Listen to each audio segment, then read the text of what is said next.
This is a computer store in a quiet Pennsylvania town. It's not quiet anymore. This driver fell asleep on his way to work and woke up here. It was just a loud crash. It basically shook the building quite violently.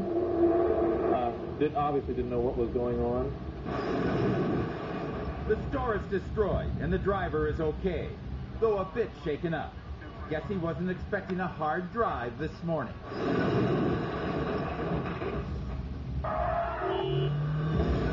Here's a similar crash, but this one's no accident. These crooks use a stolen Range Rover to smash in the wall of this London warehouse. First they back their vehicle out, then the thieves rush in, grabbing everything in sight. The Rover does double duty as a battering ram and a getaway car. Now check out this reckless driver. He's too sleepy to notice the police car in his rear view mirror. You just saw that maneuver. I'm not quite sure what that was. I see him crossing the center line there, driving right down the middle of the roadway. 46 and a 35. Keep your eyes on the right side of your screen. The driver pulls to the right and slams head-on into a light pole. Watch again.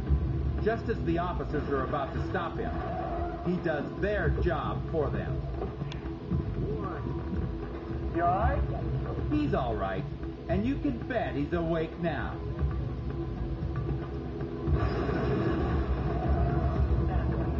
Do you believe we got this on tape?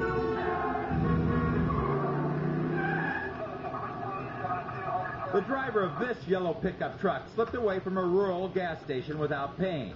He didn't realize that a state trooper was watching nearby. We're at the center there by about 6 inches. Just want to stop it here. 60 on the flashing lights go on, but this dumb driver thinks he can get away. Stand by, it's not stopping. Now remember, this is a dark country road and the trooper is without backup. He certainly didn't expect what happens next.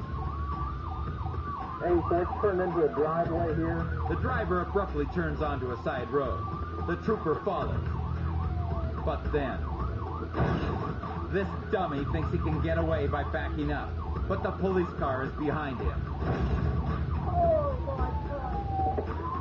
Once again, the suspect rams his 3/4-ton pickup truck right into the front of the police car. 84 is ramming our car! It's ramming our car! The trooper's car is disabled. He's trapped. 84, get us some backup here. Signal 5. The second massive jolt takes out the dash cam. Fortunately, the trooper was finally able to gain control of the situation and take the suspect into custody. My mom thinks there was an angel in our corner that was like just taking care of us or something, because everyone we talked to just said that was it. We should have been dead, both of us. Ronald and Melissa Miller had just celebrated their first anniversary. While heading home on a rain-soaked freeway, they tried to avoid a stalled car when they suddenly hydroplaned out of control.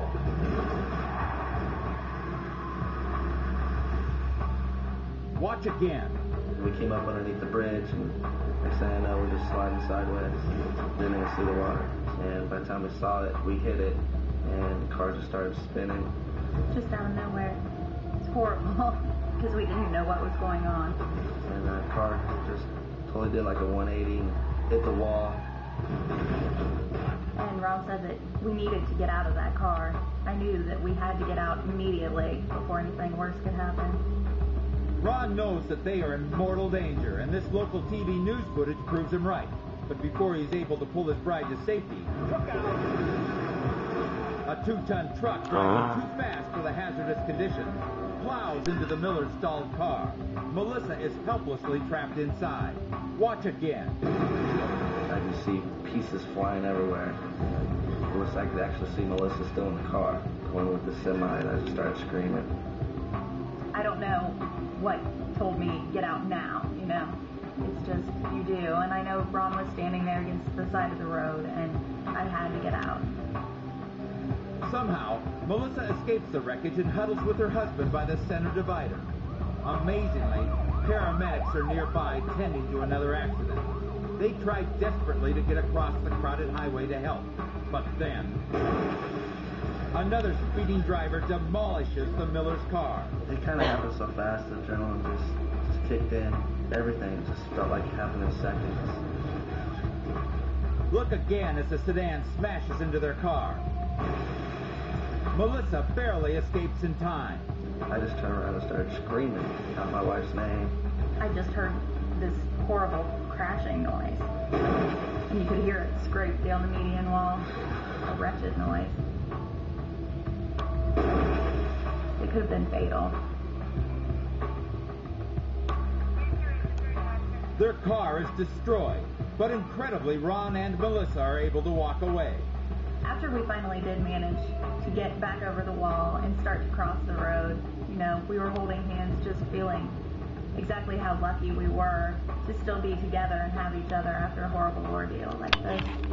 I don't think people realize really how dangerous a car can be. It's very possible to get killed on the roadways, to kill other people, and it's taken for granted that everything's going to be fine, everything will be safe, and you never know what's going to happen.